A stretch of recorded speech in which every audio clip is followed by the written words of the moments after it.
What if I told you that one of the world's most successful entrepreneurs once gambled his company's last $5,000 in Las Vegas just to keep the lights on?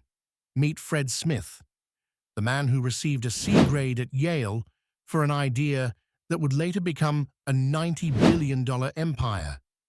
But before FedEx became the global giant we know today, Smith was just days away from watching his dream crumble into bankruptcy.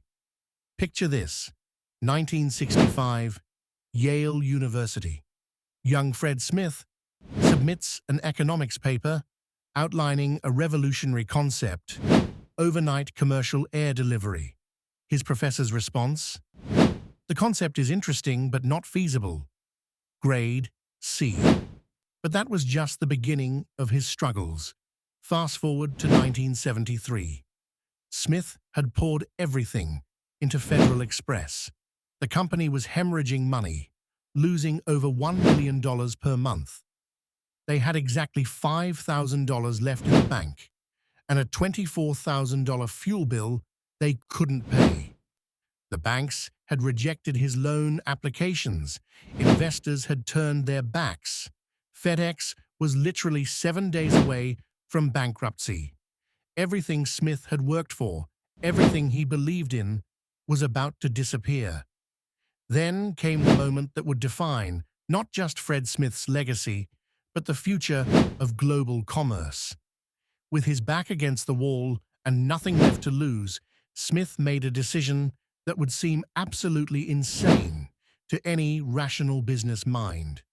Instead of flying home from another failed investor meeting, he detoured to Las Vegas. He walked into a casino with FedEx's last $5,000, money that was supposed to cover basic operations. This wasn't just gambling with his own money. This was gambling with his employees' livelihoods, his company's future, and his entire dream. But here's what separated Fred Smith from everyone else. He understood that sometimes the biggest risk is not taking any risk at all. At the blackjack table, Smith didn't just play cards, he played for survival. Hours later, he walked away with $27,000, just enough to cover that fuel bill and keep FedEx alive for one more week. That extra week was all Smith needed. The gambling win bought him time to secure additional funding. Within months, he raised another $11 million. But more importantly, that moment in Vegas revealed something crucial about Fred Smith's character: his unwavering belief in his vision when everyone else had given up. The man who got a C for his overnight delivery concept had just proven that sometimes the most improbable ideas are the ones that change the world. By 1976, FedEx revenue hit $75 million. By 1983, they crossed $1 billion. Today, FedEx operates in over 220 countries with annual revenues of nearly $90 billion, employing over 500,000 people worldwide. Fred Smith didn't just build a shipping company, he revolutionized how the world thinks about time, distance, and possibility.